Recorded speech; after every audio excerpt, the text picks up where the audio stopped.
I would like to point out is that there could be a potential of us going back to CTAE and Egan to see what type of cost potentially that would be in order to, if they have the capacity to do that. Also noticing that in the email, our attorney from Clark Hill indicated that they don't have change order number 3 or number 4 to assess. And then they have some questions about the large amount. Now, I know those change orders were presented to the board in order to seek approval. So those should be accessible on previous board agendas in order to be able to allow them to see what those were for. So that they can have clarity and give us further feedback as to any concerns that they may have. Madam President, I will follow up on that. Okay. Absolutely. All righty. And then if we could see, check with the companies to see if that individual control is something that is feasible for them to do for us and what a potential cost would be. Not that the board would invest in that cost, but if we could have an idea of what the difference in labor or cost would be to have that type of control. Somebody else. Certainly. Okay, President Robinson. you have the floor. Okay, thank you. I guess the first thing that comes to mind is, the letter is indicating that we need to circle back with the architect. I'm sorry, did I use that? Is that the right wording? The architect? And so I guess what I'm wondering is, I believe that we had to have an architect that was approved by the state of Michigan. And I'm assuming that this is an architect that would want the boilers to work in the classrooms. And so I would expect that if we hired an architect, they had a responsibility to make sure that they wrote up and approved plans that would ensure that our kids are warm. And so I'm very much interested in our attorneys just looking into finding out what all supports do we have on this issue? Because no way would anybody approve boilers if they're not ensuring that they work and that the classrooms are warm. That's a no-brainer. And so I would hope that our lawyers would be very vigilant about this issue. That's the first thing. And then this brings me right back to the other issue. I'm very interested in knowing what is the cost of an attorney at the table, even virtually at our meetings, because we can save millions of dollars if we have that level of protection and expertise in our meetings. And so I don't want it to be a surprise. I am asking that if it's possible, if we can have some type of assessment or estimate of what that would be. And I will be asking for a motion to support having an attorney at our meetings in a very near board meeting, probably the next one or the one after that. Thank you. Okay, so just for clarification purposes, I did send an inquiry to Troon asking them regarding the details, or to give me an assessment of that May 27, 2025, and did not receive a response. However, in that particular season, there was a lot that I was asking them for, to guide us through with the previous superintendent, the incoming and things of that nature. So I just sent a follow-up to Gardner so I can get those details for you all. President Robinson? Yes, I'm ma'am. very interested in, was it Clark Key? There was an attorney, a young lady who was very diligent about how she was servicing the board. I'm wondering what law firm that was. Was it Clark Hill? I'm very interested in an estimate for them. Is it possible to get an estimate from them, or do they only? Are you referencing an attorney in closed session recently? Yeah, I can. I know that they specifically help us with HR, but I'm not familiar enough with their firm to know if they provide all of the different areas, but we can definitely check into that. Okay, thank you so much. All right, so potential condemnation was discussed above. So Director Brock Carter, now you are in your element. You can continue with your financial updates, your monthly financial reports for the board. Thank you, President Robinson. We will be reviewing the July 2025 financial report. As far as the financial summary, we are at 8% 1 month into the school year, which is 8%. Right now, our revenues and expenses are at 2%. So we are in a good space for this month. Yes. We're requesting access. Oh, I'm sorry. Yeah, we need to be able to get in.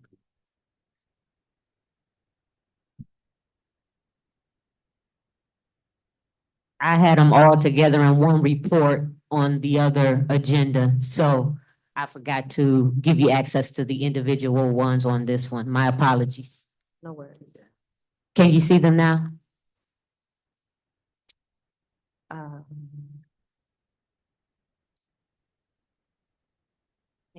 We are the viewer. Not yet. Please do. Oh, I gotta do each individual one, okay. No problem. Yeah. You can. Okay, yeah. I can see it. Yes, thank you. You're welcome. I'm just gonna go through and make sure I have them all shared before I move forward.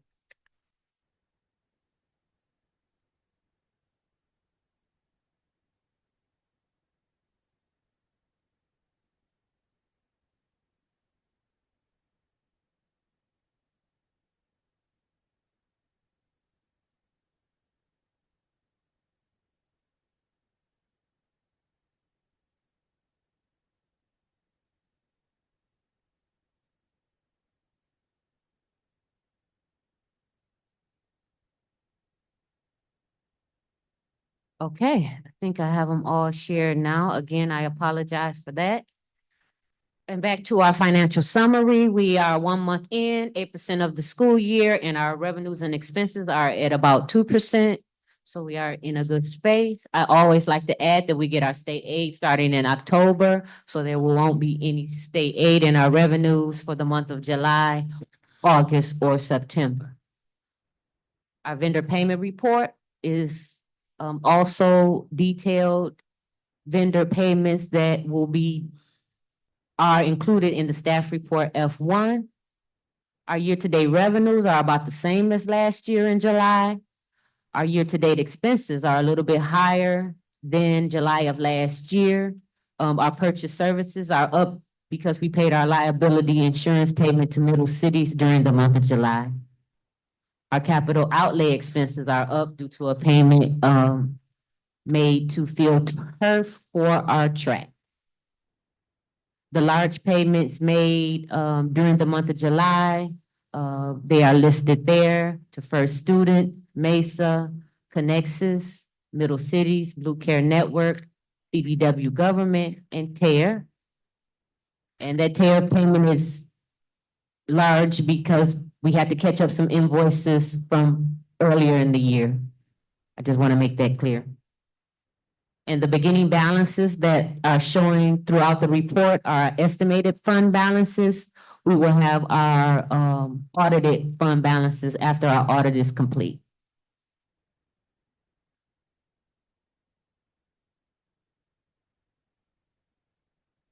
Our budget to actual summary. This shows our original budget right now compared to 1 month in and where we are with those expenses compared to what we budgeted. And the detail to this report is on the next report.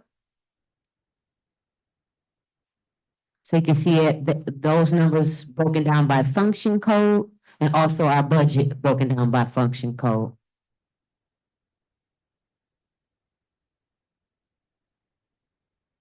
Our vendor payment report shows all the payments that went out during the month of July. Please let me know if you have any questions. If not now, when you look at this later, please feel free to email me and I'll make sure that I respond prior to the next board meeting when we take the board vote on the staff report. I do have a question. Yes, My question is about our payment to Connexus. I'm yes. wondering if we can get a cost analysis of the difference between what we pay Connexus versus having providing that course in-house. Yeah, I can definitely do that analysis for you and provide you a report. Okay, thank you so much. And those funds are reimbursed to us through our section 107 grant. So the funds that we pay Connexus, we submit to Calhoun County. And they pay us back. So it's almost like a wash, it doesn't amount to an actual expense to the district once we are reimbursed. I do remember asking if it was possible for us to get that grant on our own, or if we were required to partner with Connexus in order to provide those services, to receive those grants. I'd have to check into it. I'm not sure. I believe it doesn't, that is just our service provider. So the eligibility for the grant is based on Benton Harbor area schools, not Connexus. Awesome. So what I'm thinking financially, if Connexus funds a alternative school that competes with us, they have about 121 kids. That's over $1 million going out. Them providing that course promotes their program. If we were able to bring that staffing and that course in-house and promote our own program, it may be an opportunity for us to strategically recycle those dollars back into our school district for our kids. It is a possibility. Thank you. You have the floor. Yeah, I too piggyback off of that. I encourage our superintendent and central administration team. There are a lot of conflict of interest. There are just an overabundance of conflicts of interest with, like you said, with contract, with partnership. And it is very difficult for me to sit here and see us in partnership. And we know that these people have programming in place that are taking our students.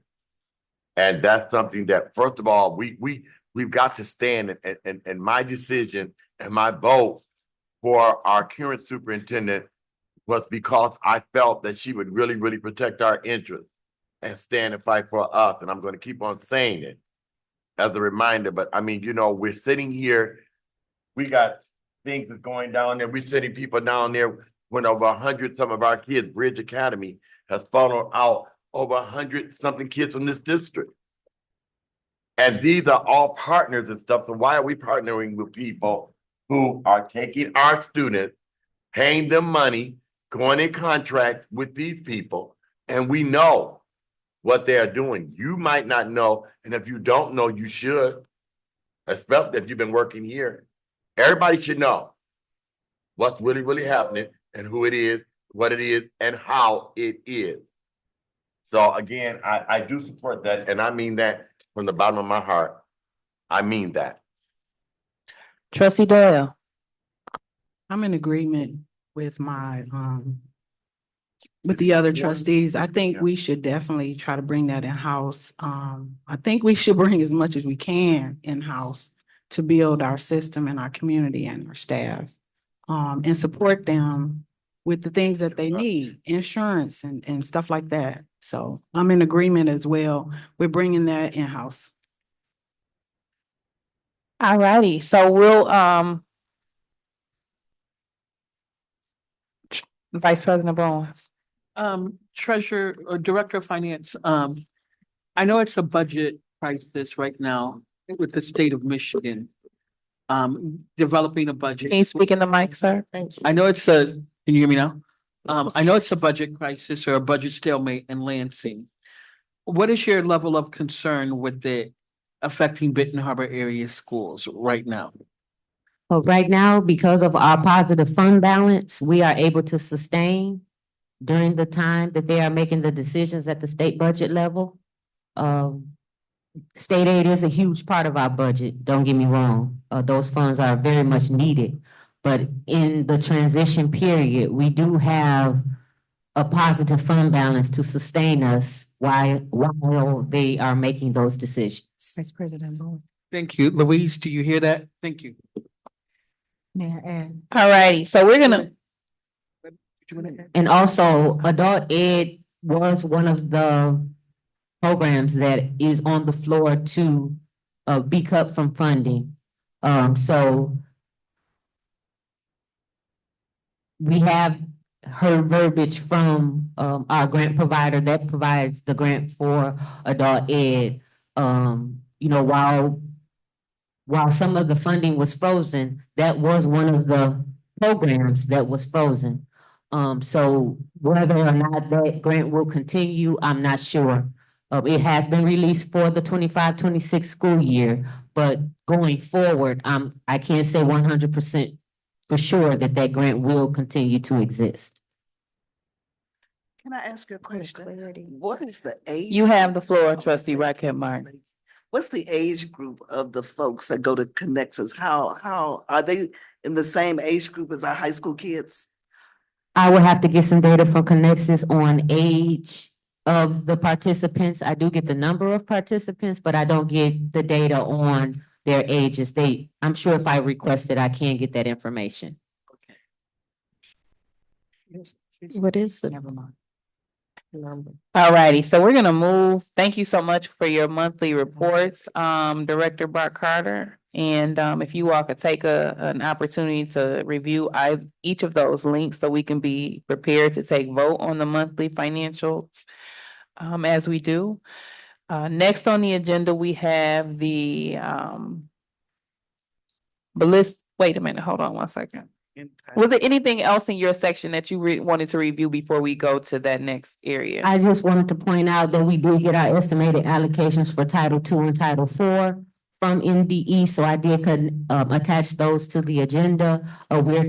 They're not quite ready for us to apply, but they have given us our estimated allocation amounts so that we can start planning for professional development and the other items that we use those grants for. We can't access them. All righty, and so I want the directors and Dr. Griffin to know if I'm moving through these reports a little bit fast and it's in another point that you want to make, it's okay for you to remind me to put some respect on your section. I'm not doing it intentionally.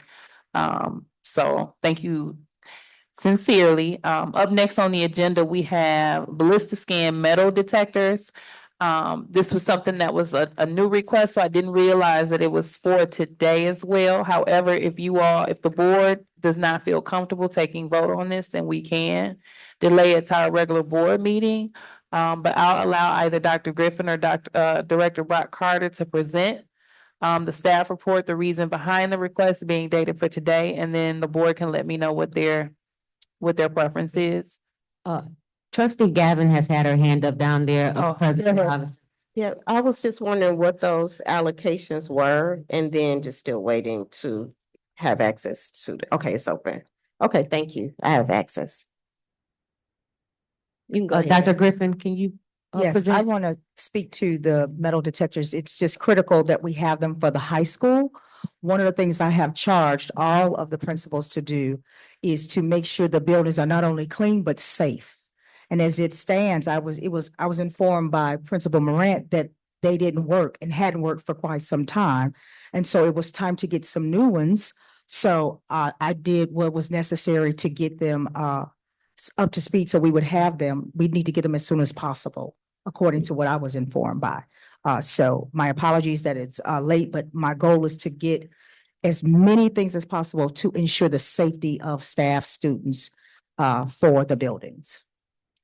Okay, so whichever director, I think it's Brock Carter, has the details about the actual metal detectors that you're asking us to invest in. You can either begin with the staff report and then go into it, or talk about the metal detectors. It's your preference.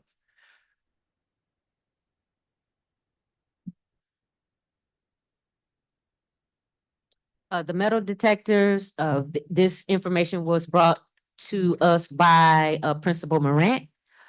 He did the research along with our,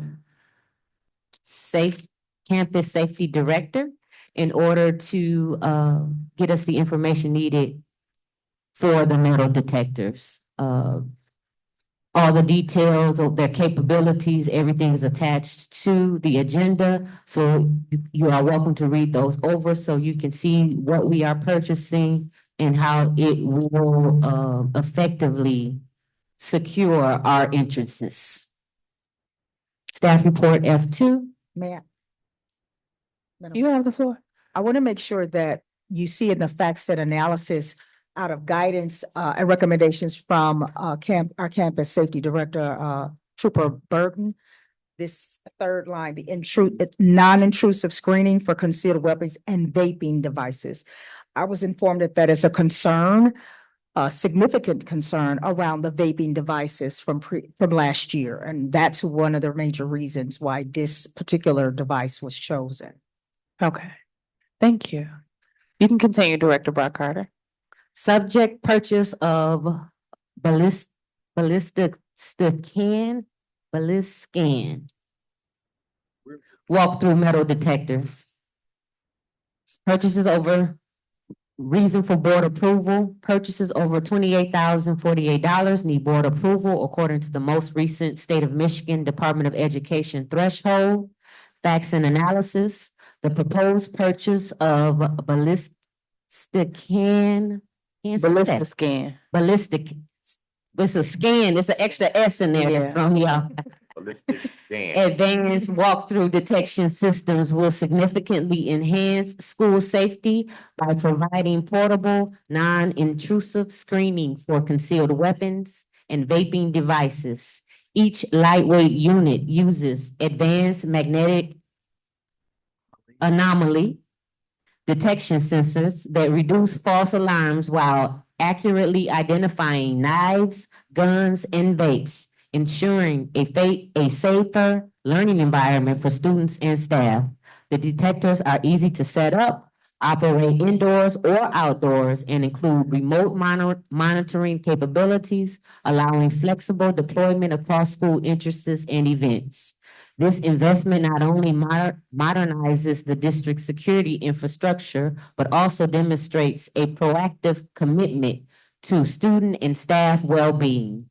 The total cost for 3 units, including optional extended warranties and shipping, is $34,350. Policy reference 6320 purchasing.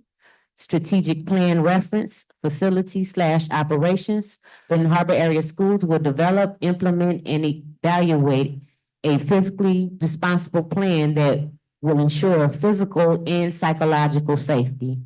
Recommended action that the Benton Harbor Area Schools Board of Education vote to approve the purchase of the ballistic scan walk-through metal detectors as presented. Okay, and then I hate to put this kind gentleman on the spot, but I'm wondering if Principal Morant has any thing that he would like to share with the board regarding your need for these detectors? No pressure at all. Stay ready.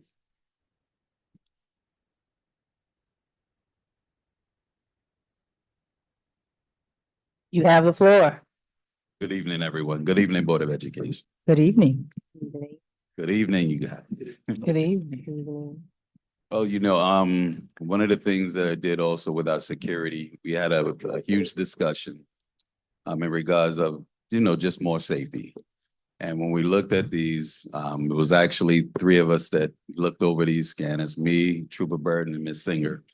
And, we came up with one of the things that stop a lot of students actually coming in with vapes as well, but there's certain things I won't say about the monitors because we are alive and we still have school. But I believe this will be a safety where we would actually be able to cover several interests, even in the admin side as well. When we have parents coming in, they usually just come in. They can go anywhere, and we need metal detectors there as well. Also in the front, and then I've been on Empire. So to be honest with you, it's just a matter of full safety. We're not worrying about wands not working or anything of that nature. So we just want to keep a safe school. Everybody's just feeling okay. And so tonight, I plead to you that we get this. This is going to be a great year, and I believe this will be an added addition and stop the deterrence of our students even thinking about trying to bring something into the school. Okay. Thank you so much. I appreciate you being ready, although you Always were slightly voluntold. Okay, at this time, if the board feels comfortable proceeding with this vote, then I'll ask, is there a motion to approve staff report F2? So move. Support. The motion has been made by trustee Doyle and supported by Vice President Bowens. Any questions, comments, or concerns from the board? Madam President, You have the floor. to Dr. Griffin, with these new scanners, okay, what really bothers me is when I come to the school and see our kids' book bags sitting out in the lobby. I just, that disturbs me beyond measure. So when they come through, will they be able to have their book bag? When they come through the scanner? That's a great question. I'm not here during the day to see the book bag. Already bringing it in. Scanner, yes, they will still come in. So they just started this year, bringing them in? And bring, yeah. Scanning. But the issue is as well is that with the sensor, you got kids maybe hiding it in their socks, shoes, put it in their hair.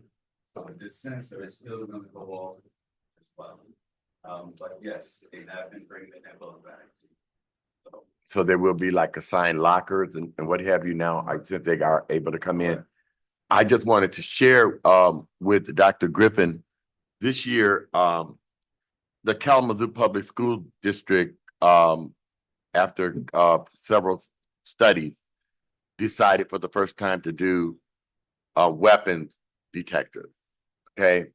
And this is the first time they've ever done this. There are 1,600 students at Kalamazoo Central High School and 1,800 students at Lloyd Norris High School. We started Monday. And the type of detection, the type of equipment that they use and that they've ordered can be monitored. I mean, tonight we might need to go with this, but I would like for you all to think about it. We got 1,200 students in 25, 30 minutes.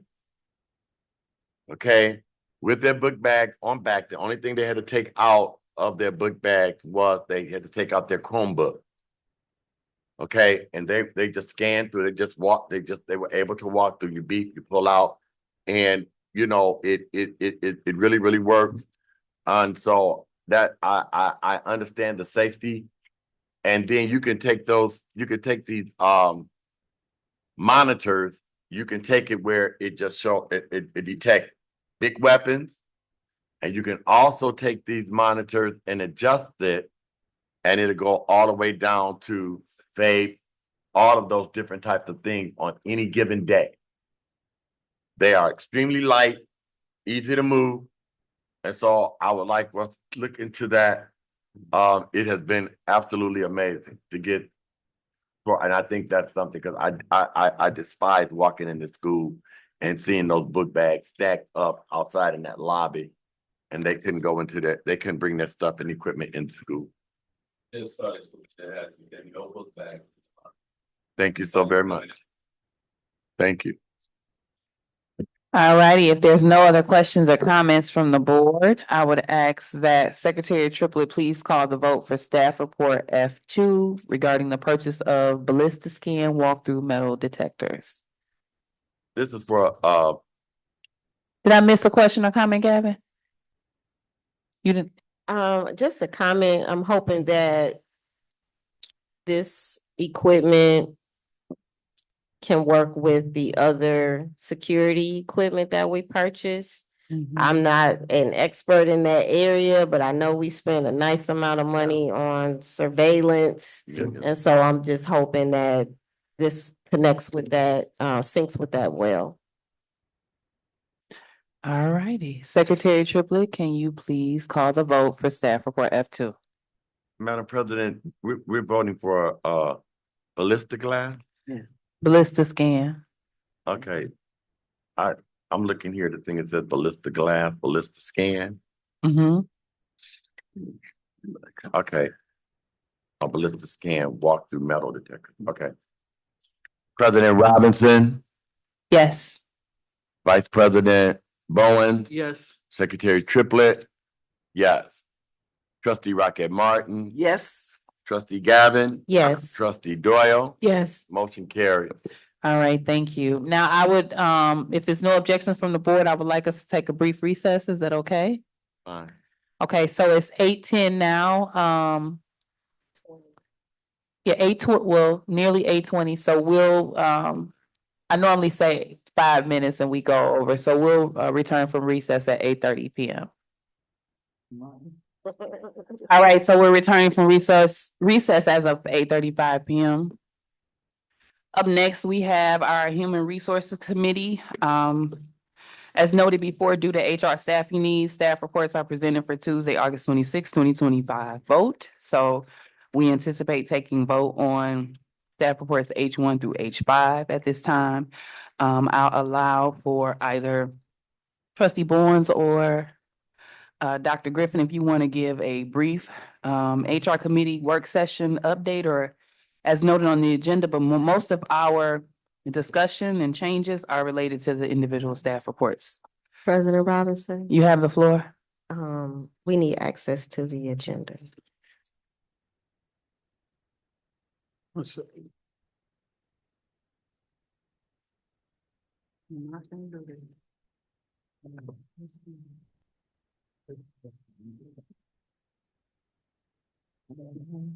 All right, Ms. Singer, can you give us access to that linked? She said, try refreshing.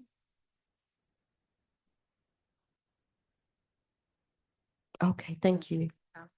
All right, Dr. Griffin, you have the floor.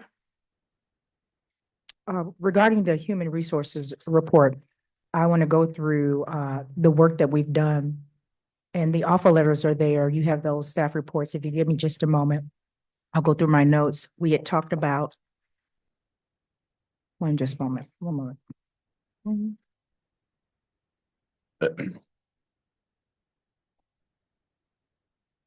All right. Regarding the J Bullock's hire, currently he works with a third party that provides our landscaping for our district. And so just making certain that it's clear with him, and that has been addressed during the conversation with him and interview, that'll have to be addressed in terms of that disconnect, and making sure that we're not double dipping, there's no conflict of interest.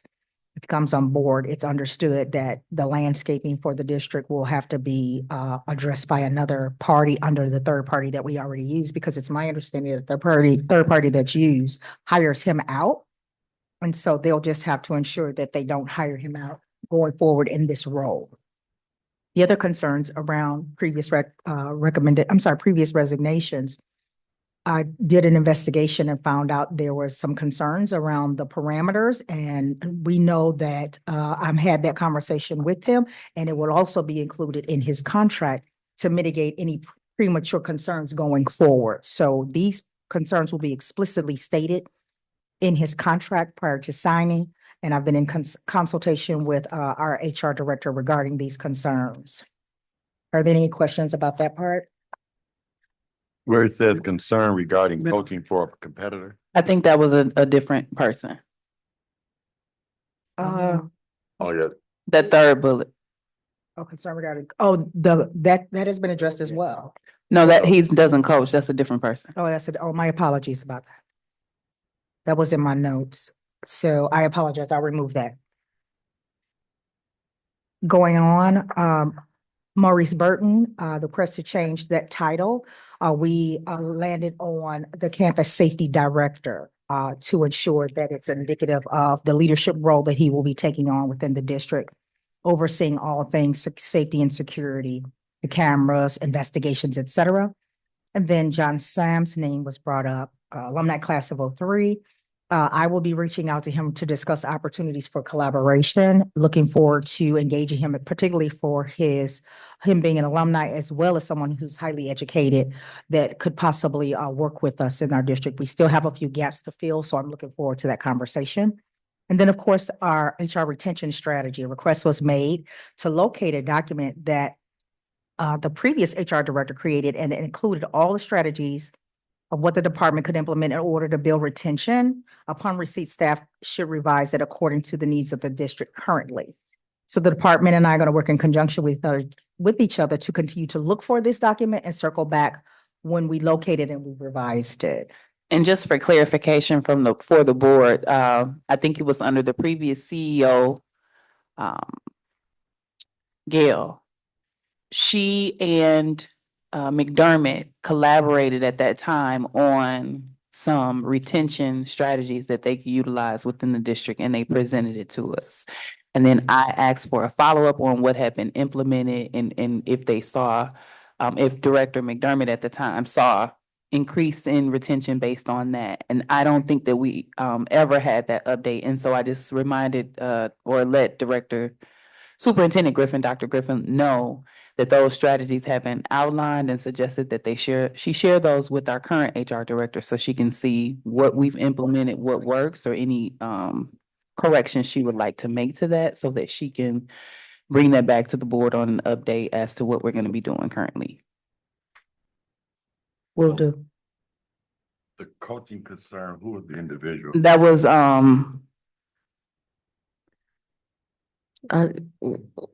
it's an individual that you mentioned to me on recess. Okay. Okay.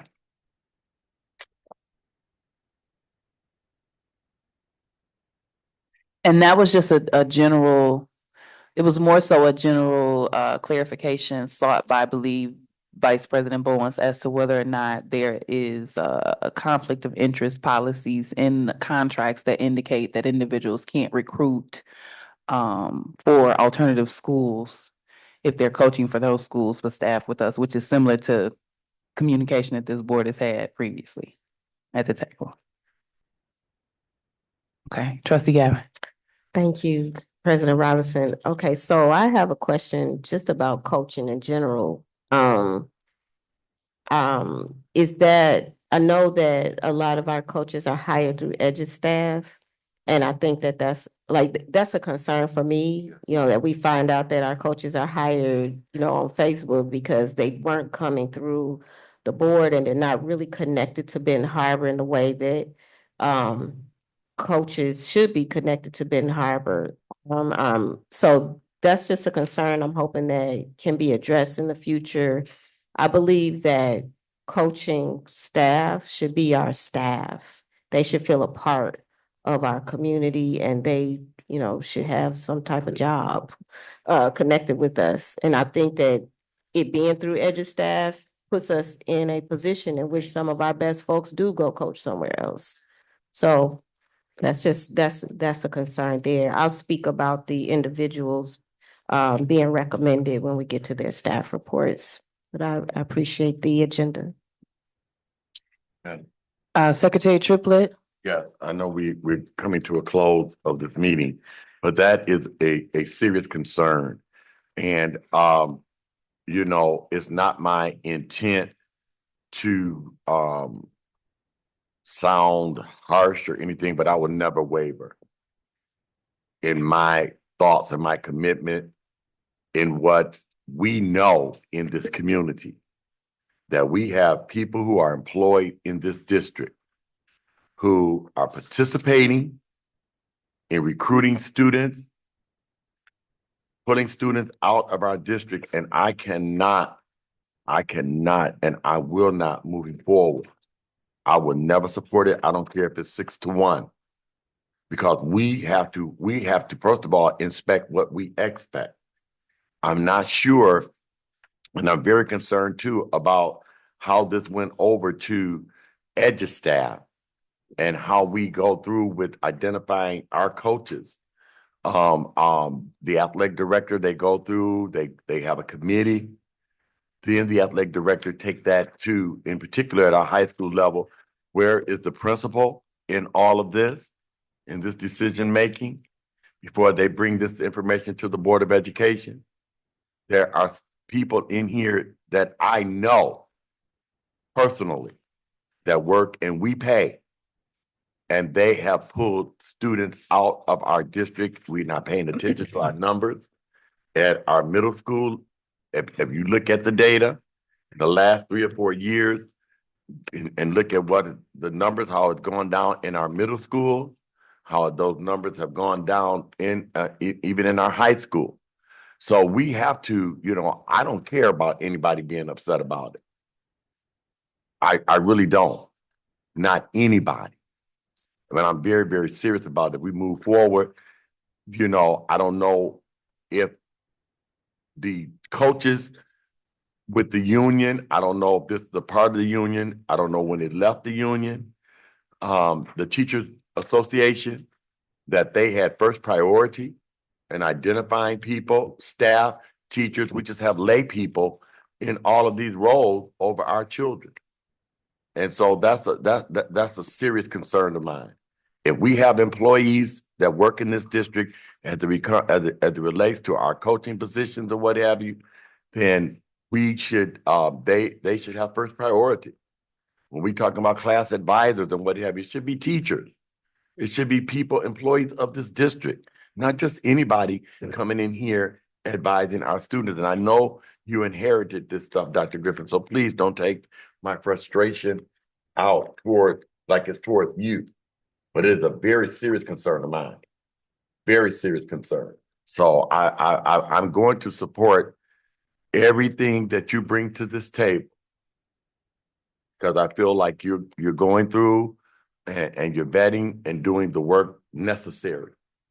So, but I really do. I feel that in my heart. And if we're going to keep our kids, it needs to be tigers there in those positions. You may. You have the floor. Thank you, Dr. Madam. Griffin. Secretary Triplett, now that I am aware of this concern, I will address it accordingly. Thank you so very much. I appreciate it. All right, Trustee Doyle. I just want to piggyback on the other two trustees. I do believe that our coaches should be in-house. We need to take care of them because they take care of our kids. Okay, and so just to respond to those, I don't know exactly when historically coaches were outsourced to EduStaff, but I know a lot of the positions were outsourced within that same season because of financial struggles that the district was having. Similar to our busing being outsourced to first student and things of that nature. We do have the capacity to bring anything in-house that we would like to. However, we would have to do a cost analysis to determine the cost to the district because, of course, we're paying EduStaff or have a contract with them, obligated for a certain cost to them. However, bringing them in-house is not just their pay rate or their stipend that they receive, but it will also potentially certain positions and maybe not the coaches. There becomes other factors such as benefits and things of that nature. So any of the positions that are outsourced, we do have the ability to consider bringing them in-house, but we would definitely need to do a cost analysis to see what the increase in our budget would be to be able to provide the additional benefits to those staff and things of that nature. So it's definitely something to explore in the future. Another piece of that is that we do have very strong Tigers that are coaches at other districts. And when I've inquired as to why, it's because, for example, some of the assistant coaches on teams that are within Berrien County, they're paid either higher or comparable to our varsity coaches. So if we are wanting to be competitive in maintaining the Benton Harbor talent that is out there, we have to be competitive with what they're being compensated for, because our coaches are individuals that have bills. And so, we bleed orange and black to our core, but at the end of the day, bills have to get paid. And so if this alternative district is offering me a rate significantly higher, I'm gonna do what's in the best interest of my family and go with that particular district. So there's various factors for us to consider. I'm definitely in support of doing what we can to be competitive and retaining that talent, but it would have to have some financial assessments to see if it's something that we as a district can afford to do in this season when we decide to do it. So we're gonna move, I think, were you through your notes? Okay, so we're gonna proceed with the agenda.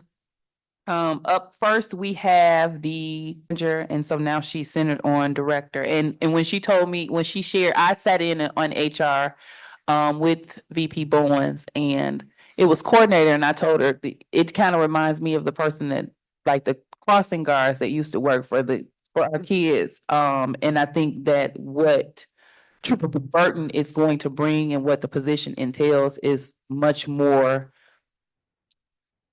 serious in nature than coordinator. So she explored various options for that ending word, and I support the centering on director. So I'll allow you to proceed with your presentation. The job description is listed, so a notation that would be actual lead director. And then you can proceed with your staff report H1 for creation of staff position. Thank you, Madam President. Submitting for board consideration to approve the creation of the following position: Safety and Security Director.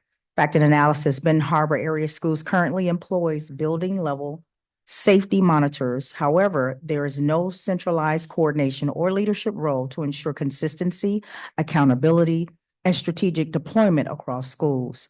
The Campus Safety and Security Director, Campus Safety Director, provides the district with a structured, proactive approach to school safety. Policy reference 3111 and 4111, creating a position, and of course, the strategic plan goal reference, personnel leadership. Benton Harbor Area Schools will recruit, hire, develop, and retain the best staff to improve student outcomes. And so the new position for board approval: Safety and Security Director, funding source 31A, effective 8/27/25. And it is my recommendation that the Benton Harbor Area Schools Board of Education votes to approve the creation of the above listed position as presented. Okay, so the title will be Safety and Security Director. Correct. Okay. All right, is there a motion to approve staff report H1? So move. The motion has been made by trustee Gavin, supported by trustee Doyle. Any questions, comments, or concerns regarding the establishment of this position? Trustee Gavin. My heart was broken. I liked campus. I like I like the original name. I thought it was it just reminded me of a college campus and how a college campus kind of spans over so many different school buildings. But I defer to whatever Dr. Griffin prefers. I want to say that this is a brilliant decision. It makes so much sense. Trooper Burt, I'm sorry that his name's not on there yet, is it? It's very important to have this position, somebody who will coordinate security and somebody who has the experience to make sure that our campus is safe. That is a top priority for parents. It's education and it's safety. When we send our kids to school, we want them to be safe. And so to have somebody with a high level of expertise to really coordinate and take responsibility for this, I think it is a great idea. And I love the fact that Dr. Griffin is you're not holding everything on your shoulders. You're empowering leaders to do what they do best. And so I'm really excited about what's going to happen with this position. I'm fully in support of it. Trustee Rocket Martin. I am too glad to see that this position is back. Or, I know we had a safety, Mr. Walton, Cullen Walton. He was the overall district safety person. I don't know what his position, what his title was, but pretty much he was doing this kind of a job. And he had also had access to the courts. So I'm assuming with this job that the person that is doing it will have access to the courts to as far as like attendance and those kinds of things too. They were a part of that court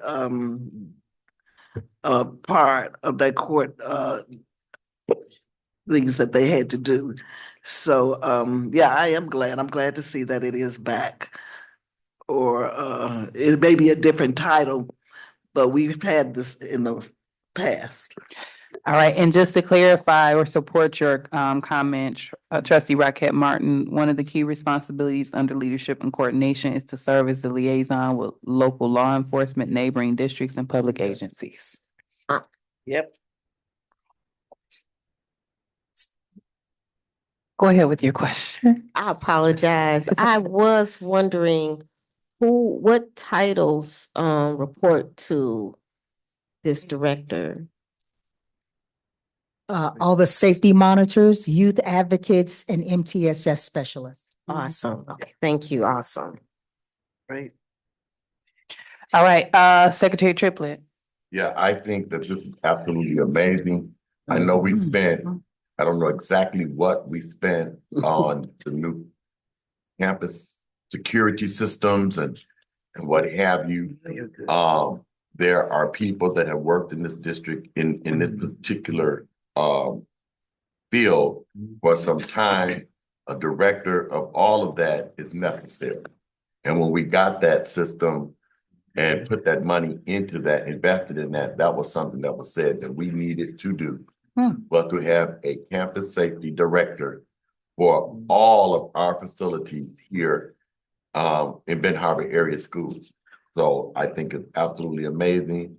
Appreciate this Dr. Griffin and moving forward in this leadership in this area. All right, so if there's no other question or comment, Secretary Triplett, can you please call the vote for the creation of the Safety and Security Director? Staff report H1. The motion was made by trustee Doyle. No, was it Gavin first and then Doyle? Yeah. Okay, by trustee Gavin and supported by trustee Doyle. Secretary Triplett, can you please call the vote? President Robinson. Yes. Vice President Bowens. Yes. Secretary Triplett. Yes. I'm sorry. The chair never calls votes. Talk, do stuff. I'm just having. Oh, well, did you have a comment or input? Point of order. Secretary Triplett, can you please call the vote? I kind of lost where I was. Secretary Triplett, yes. Trustee Rocket Martin. Yes. Trustee Gavin. Yes. Trustee Doyle. Absolutely. Madam President, motion carried. All right, so point of clarification for Vice President Bowens, when we got to the agenda, I did open up the floor to either yourself or Dr. Griffin to present your agenda to the board. You did do that, but I never got a chance to say anything. I'll take over from here, though. You have the floor to do so, Thank but I you, hope Madam you can do President. so expeditiously.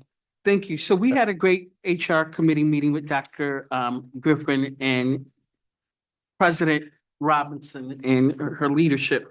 The next thing we did talk about was the creation of a facility administrative assistant position. So, and Dr. Griffin, would you like to chime in on that?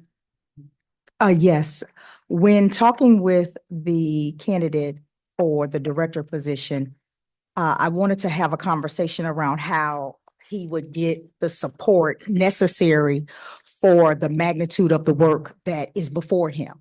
When you think about what's happening in our active buildings and the work around renovation or demolition of the 3 or 4 buildings, and then the inactive buildings, and then my vision around renovating the empty buildings, it is a heavy lift. I wanted to be sure that in terms of paperwork, he was on his game. And so we had a conversation. I said, there was an assistant facilities director position, that we were thinking about. He says, I don't need that. I just need an admin assistant. And so, okay, that's what I'm willing to provide and recommend so that when he comes to the table with the data that I need in collaboration with me around this master facilities plan, I can be confident that it's to the level of excellence and intellect necessary for the work.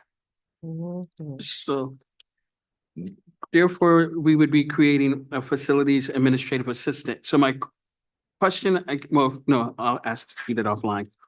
So is there any questions or comments on that? Yeah, so the, instead of an assistant to that individual, it would be like a secretary Yeah, of that. But in those, buildings where you have campus safety or security, Mhm. In the building, so there will be a lead in each individual building for the, under the campus safety director. No, this is facilities that's getting Facility. admin. This is like whoever's the. We moved facilities on to the director, next position. Secretary. Oh, that's all on the same report? No, it says. Yeah, I got. You should be on H2. Yeah. I got it. Okay. So now we're on the one for the facilities Right, an director. administrative assistant. Administrative assistant. Okay. Okay. All right, go for it. Good. So is there any questions on that? No. Therefore, being no questions, Madam President, would you like to call for the vote? I would like for Dr. Griffin to read the staff report before the board, and then we'll go from I'm there. sorry, I thought we. We never presented it. Creation of staff positions, August 26, 2025. Submitting for board consideration to approve the creation of the following position: Facilities Administrative Assistant. Fact and analysis. The Facilities Administrative Assistant position is critical for improving efficiency and ensuring project success. By supporting both routine operations and large-scale projects, the administrative assistant role safeguards the district's investments and enhances service delivery. The Director of Facilities is currently tasked with managing daily operations and multiple capital projects, which require extensive administrative work, including coordination, reporting, and documentation. This heavy workload diverts the Director's attention from strategic planning and project oversight. Policy reference 311/411, creating a position, strategic plan goal reference, personnel leadership. Benton Harbor area schools will recruit, hire, develop, and retain the best staff to improve student outcomes. New position for board approval. Facilities Administrative Assistant, funding source our general funds, effective date 8/27/25. Recommended action that the Benton Harbor Area Schools Board of Education votes to approve the creation of the above listed position as presented. Is there a motion to approve staff report H2? I so move. Support. The motion has been made by Secretary Triplett and supported by Vice President Bowens. Any additional questions, comments, or concerns? I just have one question, and it just hit me today as we were just reading this. So we use, right now on the books, we have a facilities assistant role. Would we need to eliminate that position?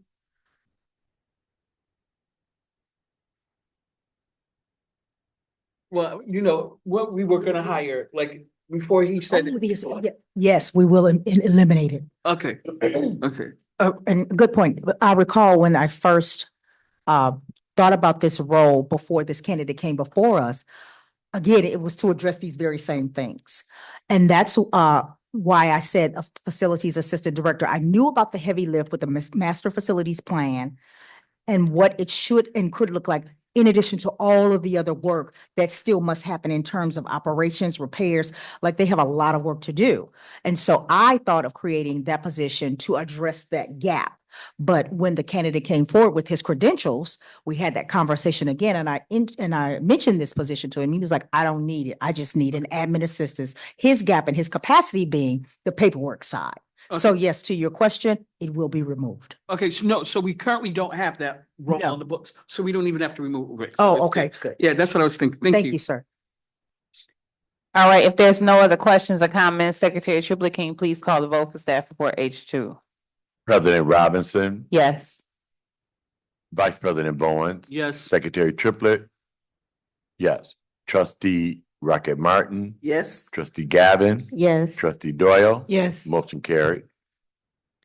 All right, up next is staff report H3. Bowens, did you have some comments to add to this before we proceed with presentation? Separation of employment. Dr. Griffin, would you like to go over that? I can. Would you like me to just read it or just summarize? You could just summarize it. These are resignations that were presented to us and we just adhere to what their request was, these individuals. Okay, so you actually need to read the staff Oh, report for us to sorry. take vote. Okay. Subject separation of employment, August 26, 2025. Reason for board consideration. A list of employees whose employment relationship with the district is or will be separated is submitted to the board each month. Fact and analysis. It is recommended that the Board of Education votes to accept the separation of employment of the following staff. Policy reference 3140/4140, termination and resignation of professional/support staff. Strategic plan goal reference, personnel leadership. Benton Harbor Area Schools will recruit, hire, develop, and retain the best staff to improve student outcomes. Separation of employment, Cinder Packwood, teacher in training resignation, effective date 8/15/2025 from deck building. Date of hire was 11/11/2019. A date exit interview was sent August 25th, and it has not been completed just yet. Julie Brooks Snyder, the teacher, resigned August 21st, 2025 from MLK. Date of hire 2/13/2006. Date exit interview sent August 26, 2025. It has not been returned just yet. Christopher Sanders, teacher in training, resigned 8/26/2025 from Fairplain Middle School. Date of hire August 23rd. Reading that right? 23rd. August, date exit interview sent August 26, 2025, and that interview, exit interview has not been returned just yet. Donna Pollins, teacher in training, resignation August 25th, 2026 from Fairplain Middle School. Date of hire was August 23rd. Date exit interview sent August 26, 2025. No exit interview returned yet. Recommendation action that the Benton Harbor Area Schools Board of Education votes to accept the resignation of employment of the aforementioned staff. Is there a motion to approve staff report H3? I make a motion to approve staff report H3. Second or support? Support. The motion has been made by VP Bowens and supported by, I believe that was trustee Rocket Martin. Any questions, comments, or concerns? Yes, Madam President, I see 3 teacher in training on here. I'm not sure what the teacher in training contract required of these individuals. How much money was invested in them? Did they go to school? Did the district contribute anything to those persons? And if so, what do we have in place? You know, I guess you probably need to look at the contract to see if you go into teacher in training, you get certified, or, you know, something like that. How does that look? How are we handling that situation with teachers in training? You have to give me, unless you have an answer, but we can look at that, something to take into consideration. That's 4 Well, years. okay. Is that fine, Dr. Gribble? Yes, of course. All right, thank you. All right, Ms. Gavin answered. trustee Gavin. I too am concerned that they are teachers in training. And my question is, and then them leaving around the same time, did something change in their contract offering that led to this decision? Was there any change in HR in regards to their relationship with us? May I answer? Well, I don't know about these two in particular, but I do know it has been a change given the new addition to our staff, the Human Resources Director. It's my understanding that the teacher in trainings, they have 3 years to get certified. And I don't know if it was these people here listed, but some of them have been in the teacher in training and have not completed the expectations and criteria within the training program. And many of them have exceeded the 3-year limit.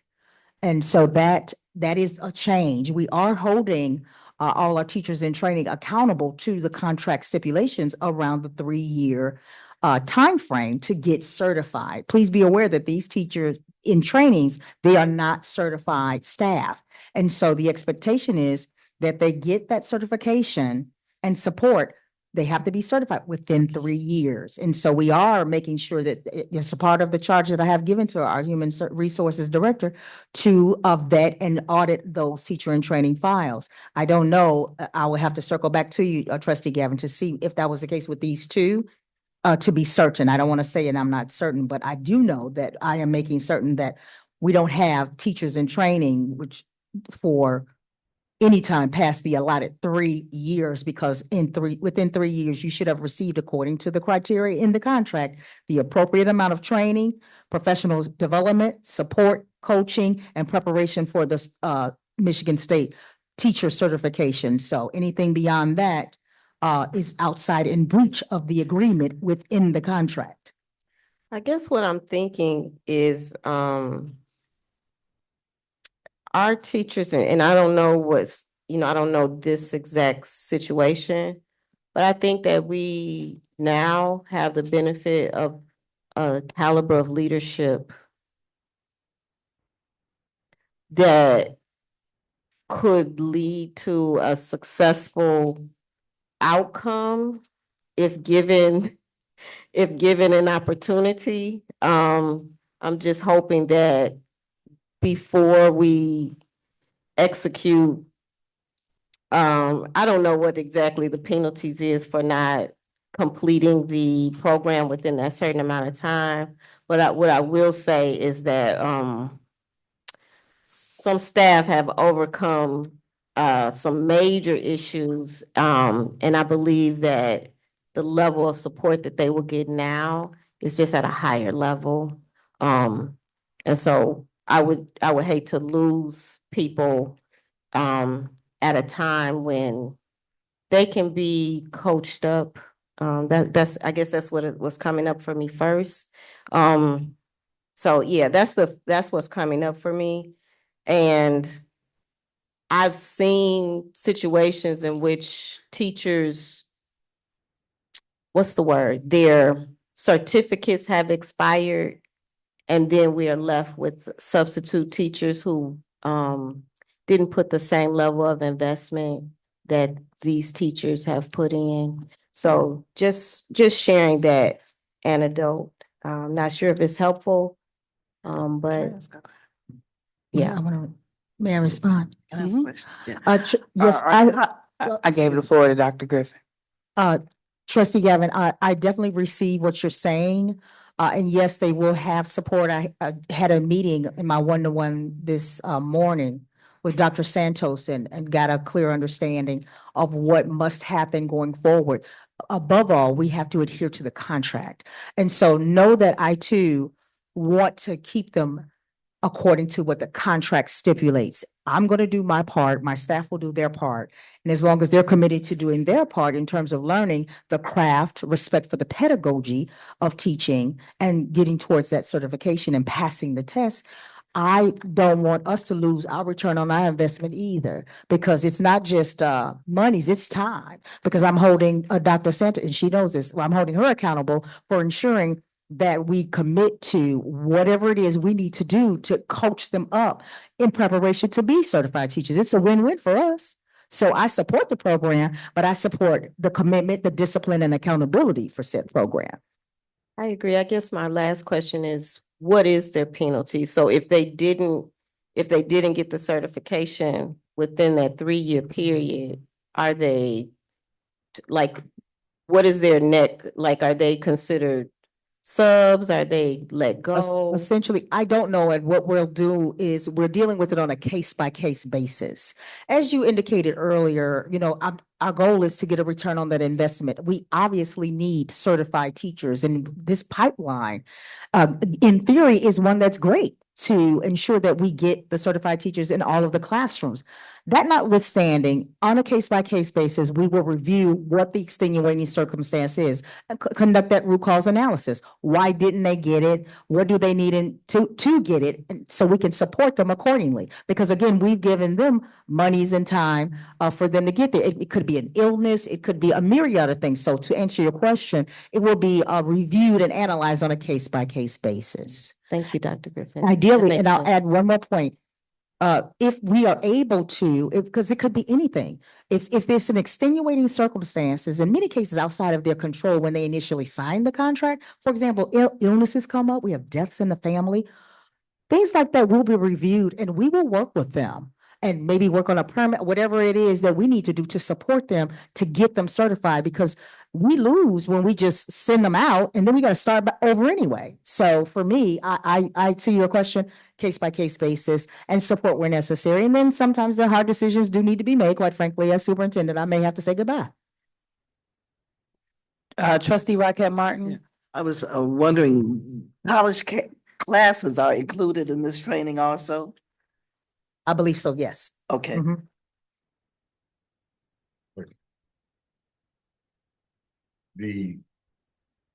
As you said, you're setting the seat probably what, 2 months? No, it won't be a month until the 28th, sir.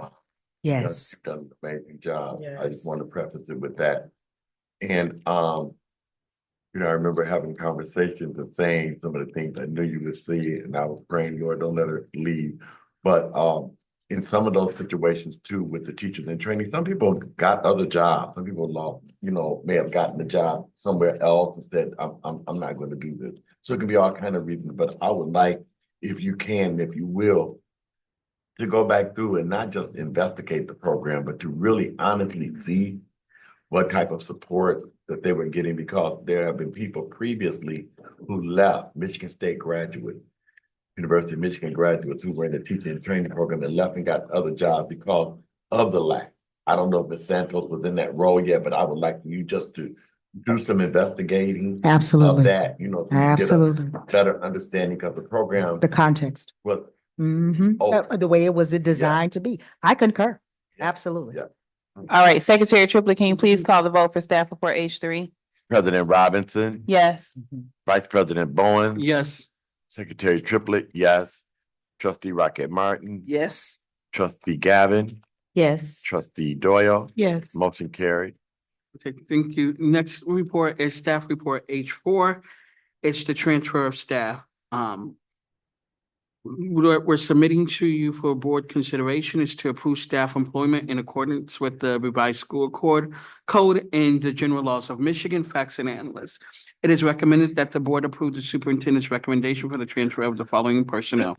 Policy reference 3130, 4130, assignment and transfer of professional support staff, strategic plan goal reference, personal leadership. Benton Harbor area schools will recruit, hire, develop, and retrain the best staff to improve student outcomes. Our first staff will be Maurice Burton, MTSS specialist. He will be transferred from Benton Harbor High School as the safety and security manager, new position. And that is in central office. Christopher Smith, he is a teacher in training, and I believe we just voted on him as a resign. No, that's Christopher Sanders. Sorry, Christopher Smith. He's a teacher's in training at Benton Harbor High School. He will become a certified teacher at Benton Harbor High School. And then the next is Coretta King Jackson. She's a teacher in training. She is being transferred from Benton Harbor High School, and she's now a certified teacher at DEC. So it's recommended action that the Benton Harbor Area School Board of Education votes to approve the transfer at the mentioned staff. Approved for a presentation to the Board of Education by Dr. Griffin. Is there a motion to approve staff report H4? So moved. Is there a second or support? Second. The motion has been made by Trustee Doyle and supported by Vice President Bowens. Any questions, comments, or concerns? Madam President, I just want to say it's a testament that our teachers in training program is working to see 2 of these teachers in training are now certified. Thank you. Madam President. Secretary Triplett. With the staff report, I do have just one concern. I don't ever remember Miss King Jackson working at Benton Harbor High School. I think she's always worked. She was trained at DEC. So the report says Benton Harbor High School, and it should say she was the teacher in training at DEC, and she's a certified teacher now at DEC. And also, I thought we had established as a board that central office positions would not be mixed in with the report, they're separate entities. So And we did make that decision some time ago. So when you look at the report, and I know it probably wasn't told to our current superintendent, that the central office positions should be in one if they are going to be voted on, and then the teaching and other positions are in the other report. But I'm willing to move forward with it. So, but moving forward, that was something that we had established. Are there any other questions or concerns? Hearing none, Secretary Triplett. President Robinson. Oh, Trustee Gavin. Thank you. I just want to take this time to congratulate everyone, and also just moving up from teacher and training to certified teachers. I think that is a blessing, and we're very grateful and deserving of certified teachers at Benton Harbor area schools. Yes. Also want to especially congratulate Coach Burton, Trooper Burton, who has been just a major asset to our community for so many years. And this is a role that is very deserving. Yes. And it's also, it just speaks to how important it was to keep this role. And what I've been hearing is that he's been like on a recruiting frenzy, bringing students back to Benton Harbor area schools in upwards of close to 20 or more students, right? And so that's what's possible when we pour into and believe in our community leaders. So I'm very excited about who he is, his skill set, and the relationships that he's built with this community and our students, and what is to come. So I'm in full support of this staff report. All right, Secretary Triplett, can you please call the vote for staff report H4? President Robinson, Yes. Vice President Bowen. Yes. Secretary Triplett, yes.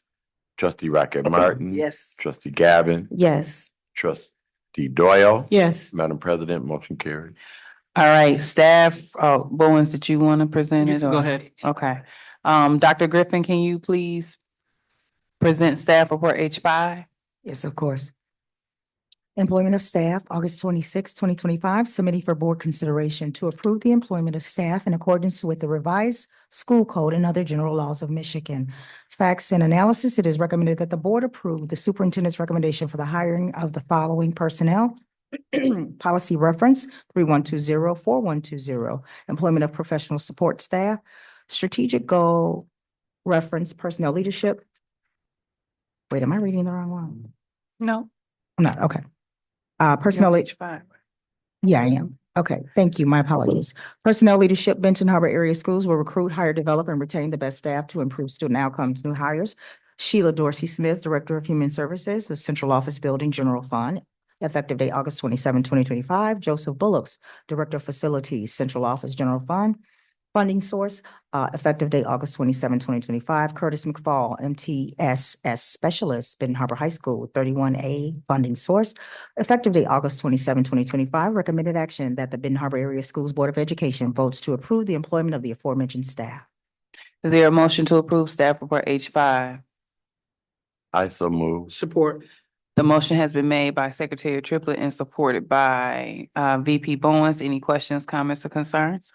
Madam President, I just want to make it perfectly clear that I am in support of all of the individuals on this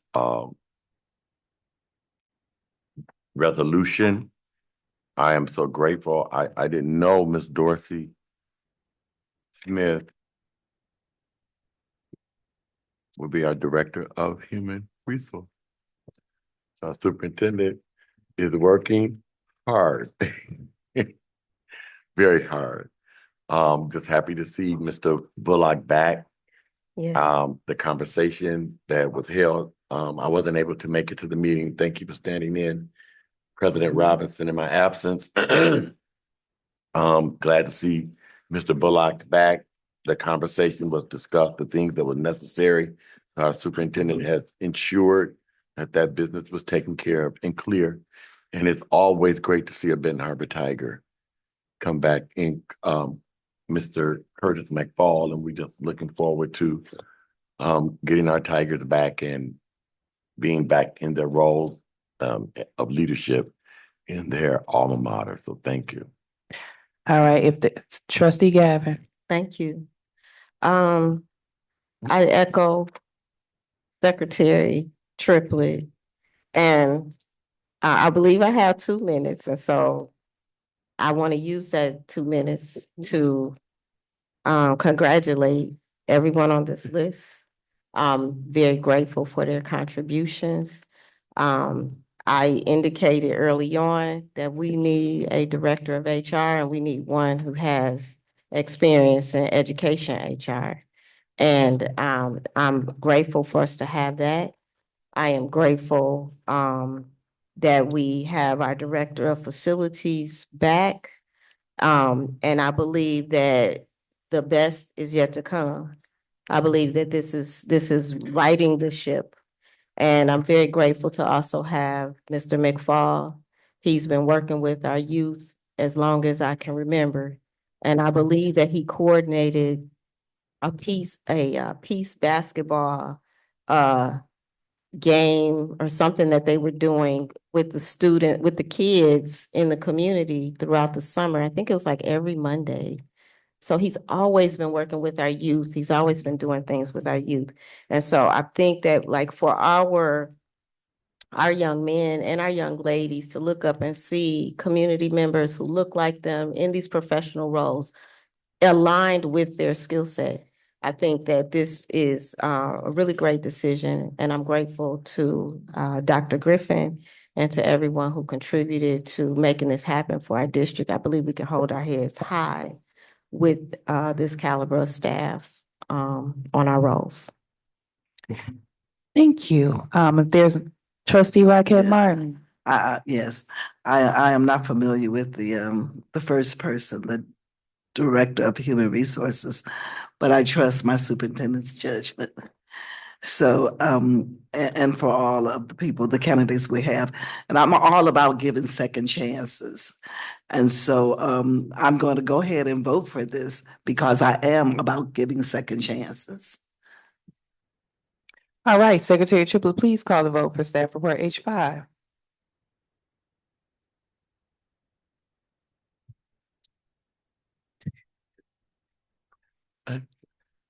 Give me 1 minute. Secretary Triplett can read my spirit to know that I am ready to go. I take all the words. And so President. that's what that moment of silence is. President Robinson, Yes. Vice President Bowen, Yes. Secretary Triplett, yes. Trustee Rocket Martin, Yes. Trustee Gavin, Yes. Trustee Doyle. Yes. Motion carried. All right, moving right along, just a reminder concerning old business. So the policy committee will bring back for review the expulsion policies as well as the right of assignment policies. For new business, I would like to remind everyone, I know that Ms. Singer sent an email regarding the annual leadership conference. It is October 23rd, 2025 through the 26th. I am going. It's at the Grand Traverse Resort. I know a lot of us have gone prior, but in this season of norming and performing, I am strongly encouraging each member of the board to go. Don't think we've ever all been there at one time. So if you all could check your schedules and see if you could fit in that window of time. I believe it's Thursday through Sunday. I will be there Friday through Sunday. But if you all have the availability, even if you only come up for one day that Saturday and stay and leave that Sunday, I think it would be amazing for the Michigan Association of School Boards and the local public schools of Michigan to see Benton Harbor area schools in full force in our entirety. So I am strongly encouraging every member of the board table to attend with us. I would like for us to show up as one leadership body as we can. And it's actually a fabulous resort area. The accommodations are amazing. So I am strongly suggesting that you go, but check your schedules. Let Ms. Singer know if you can, because we get a discount through, I can't remember exactly what date it is, but the rates are cheaper for us the sooner that you, August 29th. If we register by the 29th, we save money. Also the hotels that they have there. The first hotels often book up very quickly, and so then we'll have to find you potentially an alternative hotel to go to. It's always maybe within 5 miles, but it's so much better when you're in that same area. So please check your schedules and let Ms. Singer know if you can go so she can get you registered. So at this time, we'll open the floor for open public comment. If there's anyone present that would like to make a public comment. Hearing none, superintendent announcements and comments.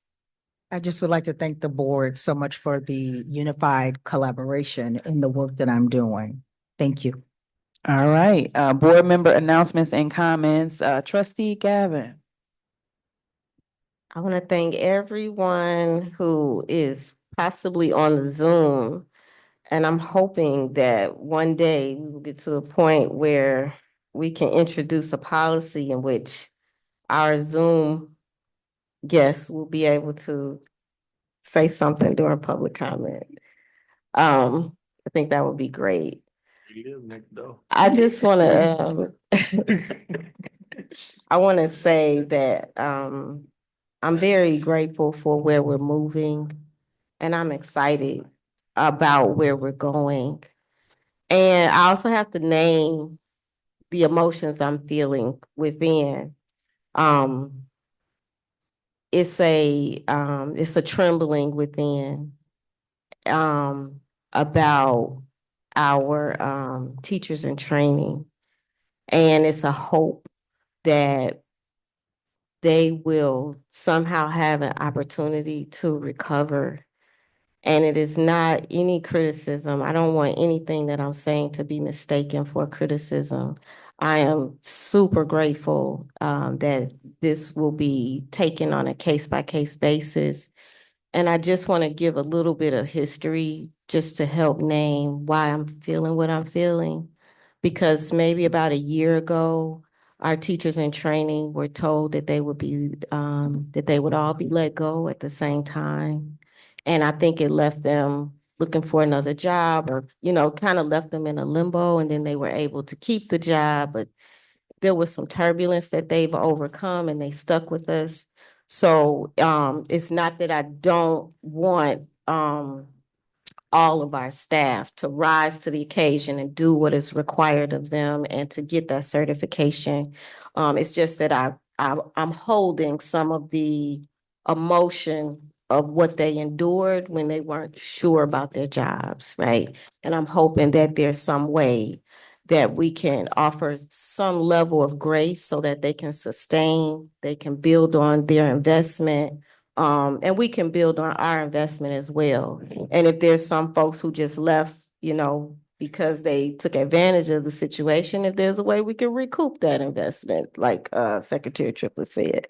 But in the end, I believe that Dr. Griffin's heart is in the right place. I believe that the staff's mind is in the right place. I feel real good about the leadership.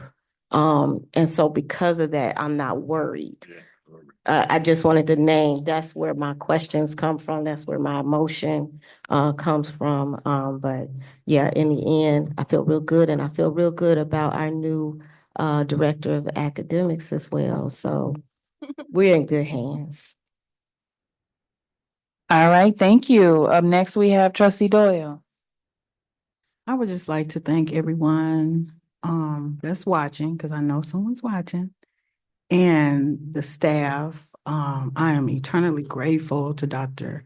Griffin for the bang-up job she's done in only less than a month, and also the director of academics. I feel really good sitting at this table voting on the things that come across, because I know she did her due diligence, and I know she cares about our kids. It shows in the way she moved, the way she talked, just it shows. And I'm so grateful to have someone in leadership that really do care about our kids, and I don't have to question it. I know. So, just grateful. And I would like to, congratulate everyone on the new jobs. I'd like to thank her for the creation of new positions. I'm just in awe. And I know this is going to be a great year. I know it's going to be great. And I'm just grateful. I'm in a great place, very peaceful place.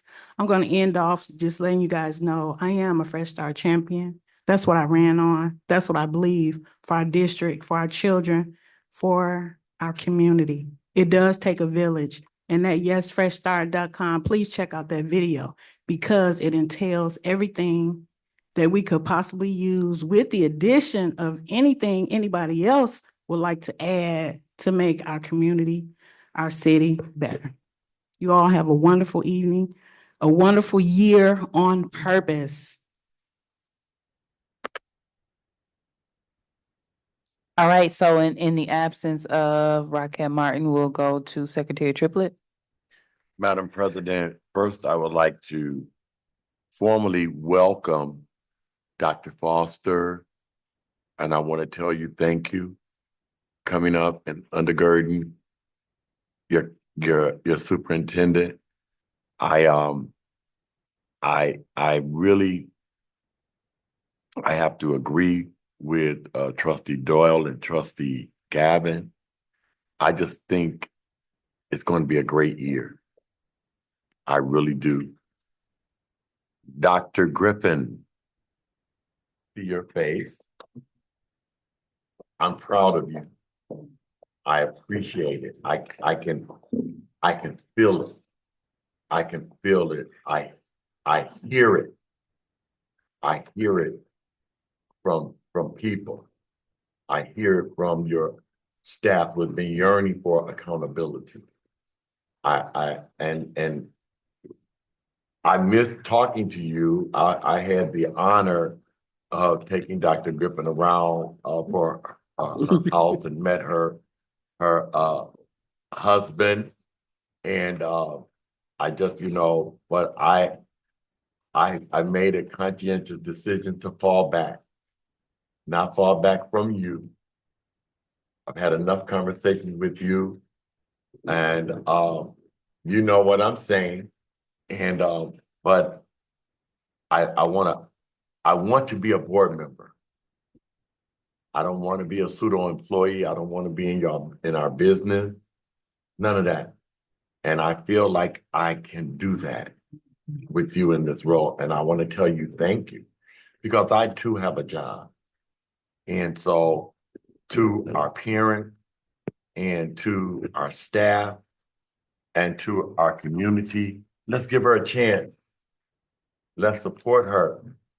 I don't think that she's coming in here to do anything to her to harm her.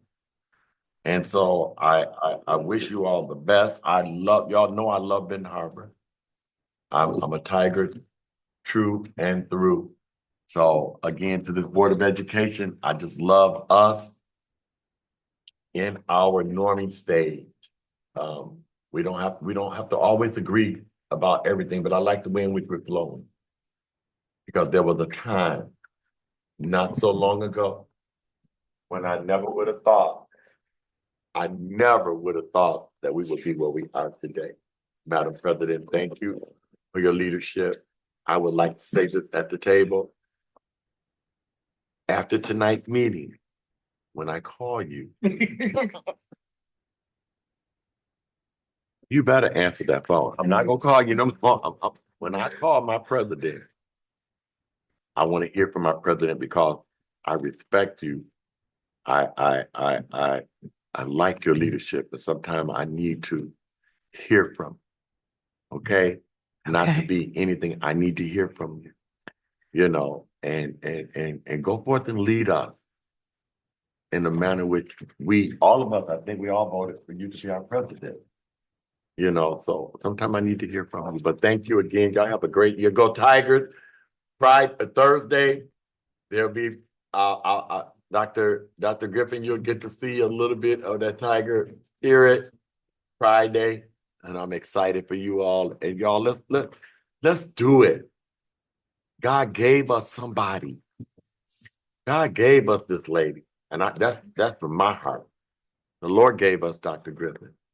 And so I'm good with that. Thank you. Thank you. Trustee Raquel Martin, did you have a comment? You got skipped. No comment, just hope to see you up in Traverse City. All right, Vice President Bowens. You know, earlier this summer, I talked about how transition can be a good thing and a bad thing, and it's a pain points. And what we're going through with the director of academics, when she was finding out some of the stuff and doing the audits, that's part of your pain points. But the wonderful thing about transition is you feel hope, you feel optimistic. Yeah. And for the first time in years, I feel like we're on the brink of something magnificent. Yeah. This is not shade or hate thrown at previous leadership.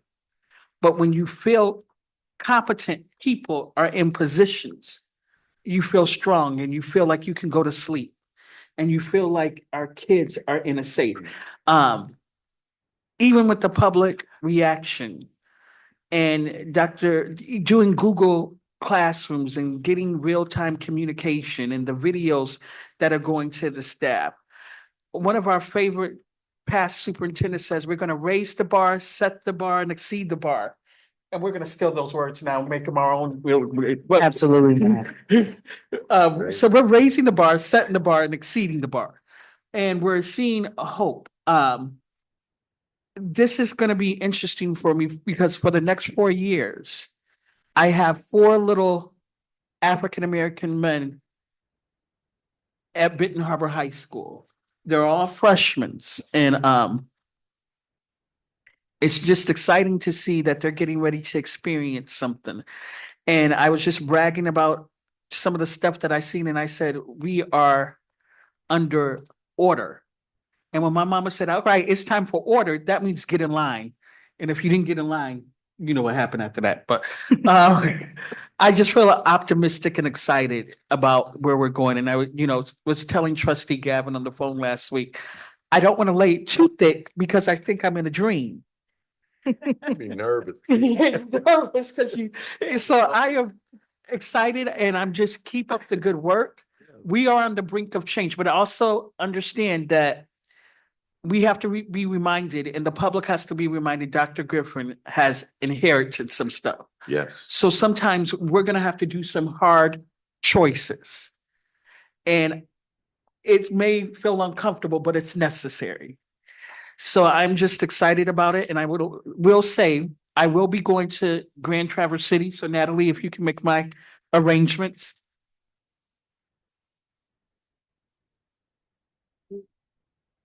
And it will be one day. Please don't take my kindness for granted. But thank you. That's it.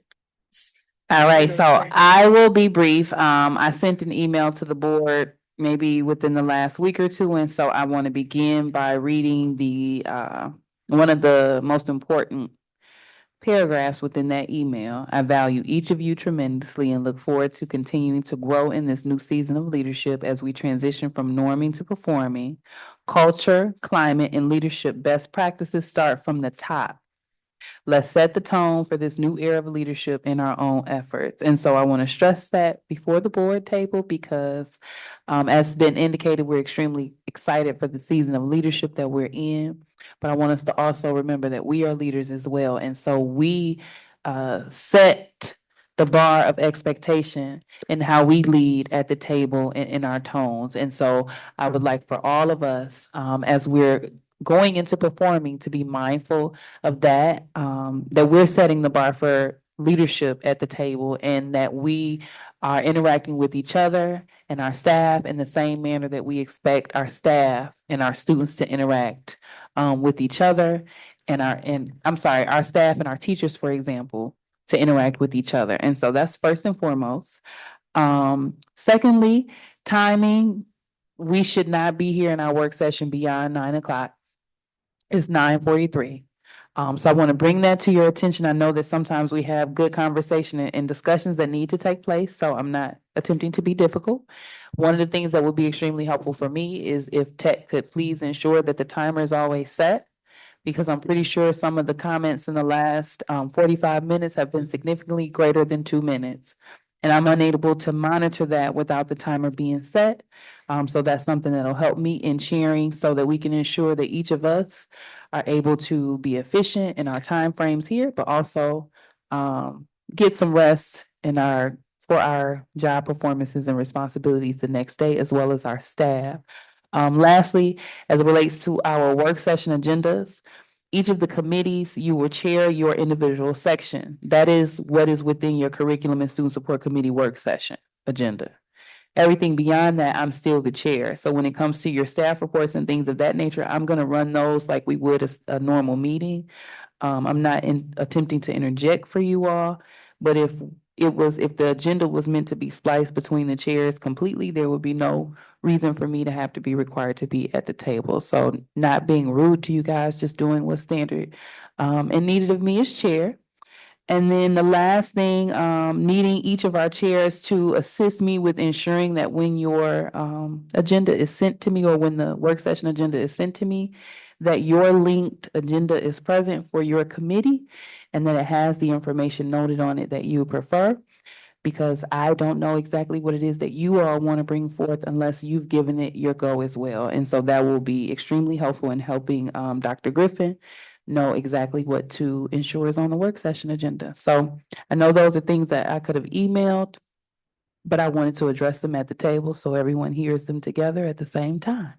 I have no other comments. At this time, I'll ask for a motion to adjourn. Is there a second or support? Support. The motion has been made by trustee Doyle and supported by trustee Rocket Martin. Any other questions, comments, or concerns? Yes, Madam President, I'd like to say this last comment. Just because you say it softly does not mean that it does not cut. No. Thank you very much. I'm not attempting to cut. I'm really serious about our work session agendas moving swiftly and productively and us being able to get our staff out of here timely. So thank you for that. I know I do have a very sweet tone, but everyone feels what I'm saying when I say it despite the tone. I'm very aware of that. Yeah. And then our next board meeting should not be any longer than an hour and a half because we've done all of our discussions, majority here. So looking forward to that. Secretary Triplett, please call the vote for adjournment. President Robinson. Yes. Excuse me, let me say that. President Robinson. Yes. Vice President Bowen. Yes. Secretary Triplett. Yes. Trustee Rocket Martin. Yes. And you look beautiful tonight. Doesn't she? I Rocket told Martin. her that. You look beautiful. Trustee Gavin, Yes. Trustee Doyle, Yes. motion carried. All right, meeting is adjourned as of 9:46 PM. Have a great night, everyone. Mhm.